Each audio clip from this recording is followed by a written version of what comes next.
Okay, the next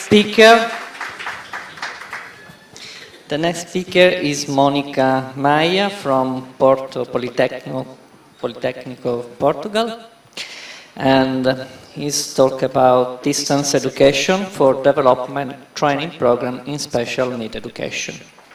Thank you, Monica. Thank you. Okay, good morning.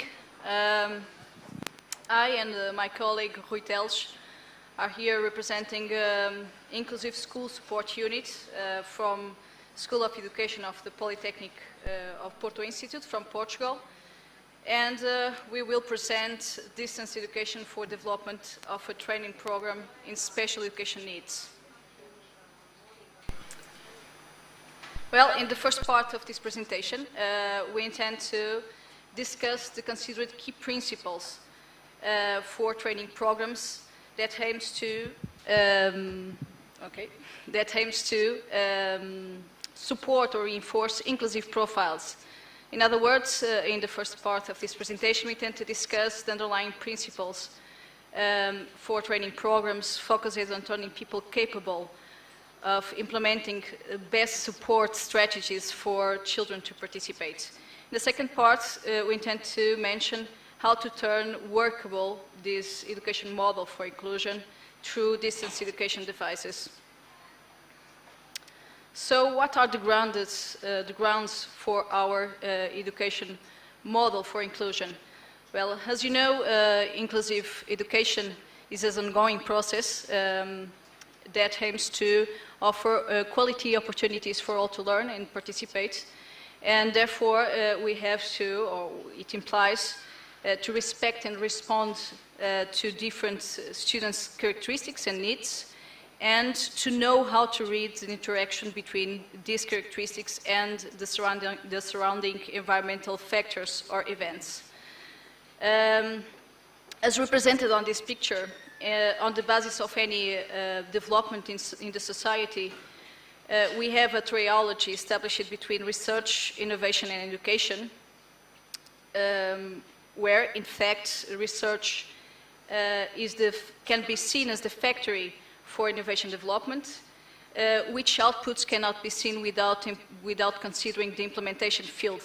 So considering that inclusive practices are ethical ways to act, then when we think on research and innovation outputs on inclusive practices, we should think on it as an interaction process between knowledge and a set of beliefs and values that also commands human practices.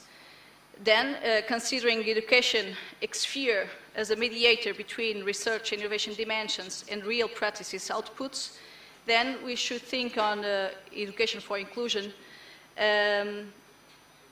or we should think on it as a gestalt between scientific knowledge and values.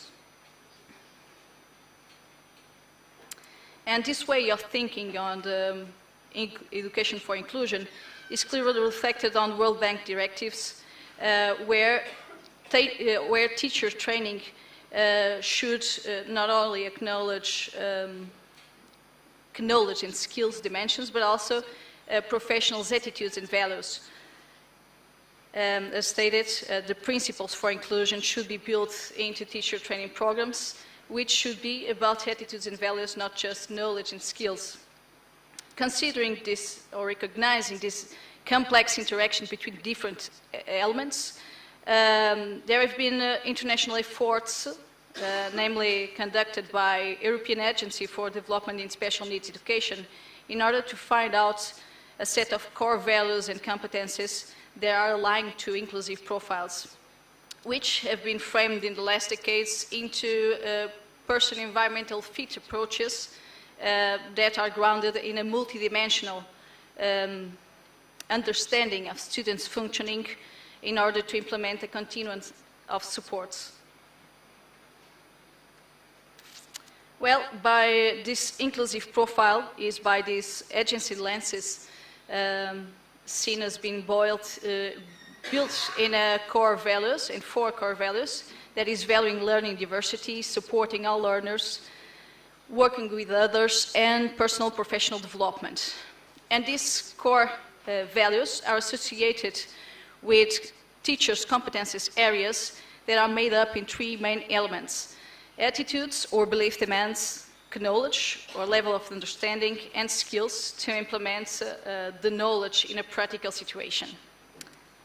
So based in these metrics, a positive interaction between the triology established between research, innovation, and education implies that academic staff and trainers conceive the training programs as an appropriate space to bridge or to create bridges between the research knowledge and the practical inquiry, that is, situational needs and challenges that professionals face on their daily practices.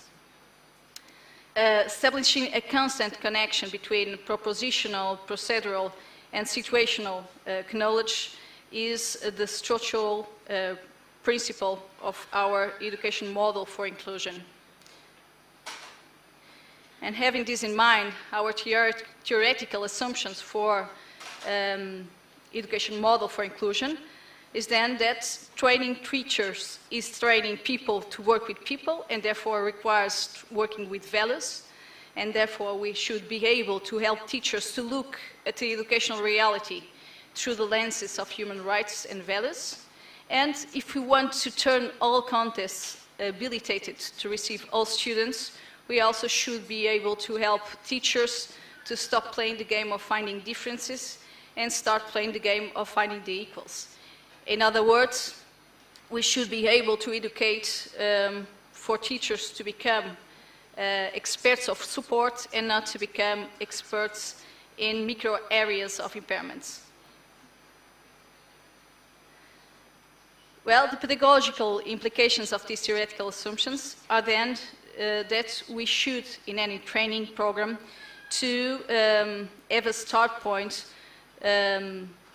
teachers' practical situations or teachers' problems and challenges as essential triggers for change, and we should explore extreme situations to acknowledge these situations through the eyes of the knowledge based on research. Is of these constant connections, on the need of this constant connection between propositional, procedural, and situational knowledge that we intend to conceive and build the education devices or the distance education devices that now Rui will talk about. Okay, I'm supposed to assure the practical aspect of these matters. Let me just show you first what we do, because we work with assistive technology at the School of Education, and we will get there because after all, we're talking about distance education, and distance education also, we can also consider it as assistive technology. Of course, there's a lot of things we could talk about assistive technology. We don't have much time. I just want to show you that in terms of technical components, we work with communication, mobility, manipulation, and orientation devices. That means that we work with interpersonal communications for alternative communication, PC accessibility, telecommunications, web accessibility, reading and writing strategies. This is very important also for learning difficulties. Of course, we also have other values in mobility.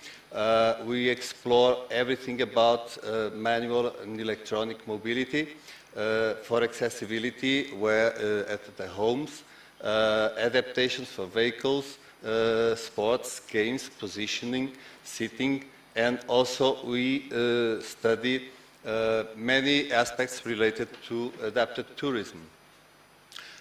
We also have areas in dressing and clothing, eating, hygiene, and domotics for manipulation, And what is more important for us is in terms of orientation for blind, guide dog, early intervention, and this is the point where we want to get, the cognitive aids and behavior aids. So we work a lot with learning management systems, and it's these learning management systems that we are going to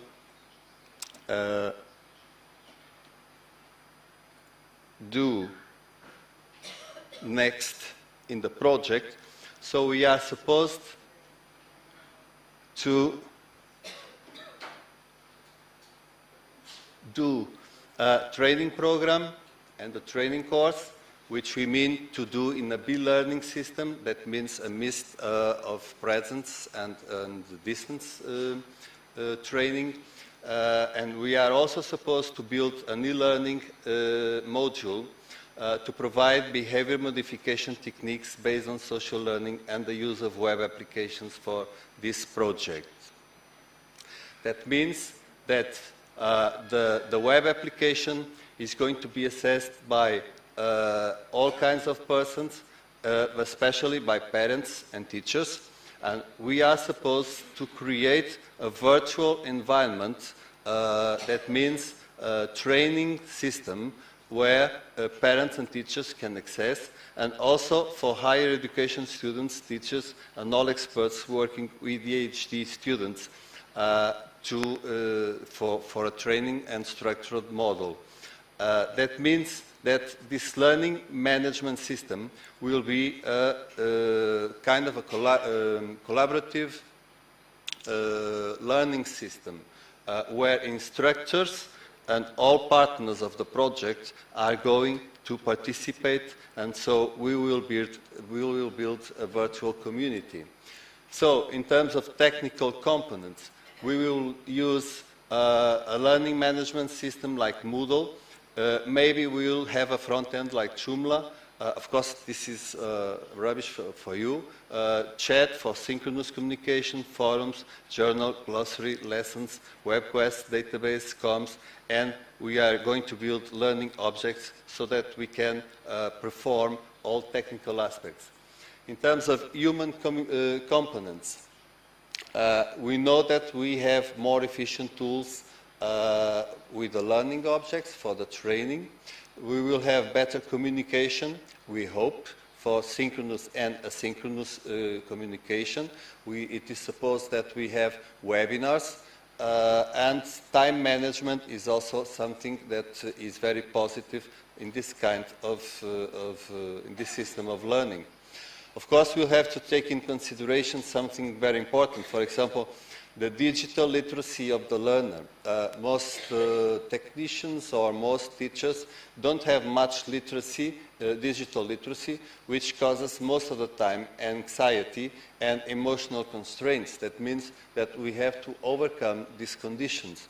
Besides, we have to pay attention to the cognitive style of the persons and especially use universal design for learning in multimedia. That means all supports will be very useful for what we want. And also, of course, socio-economical variables.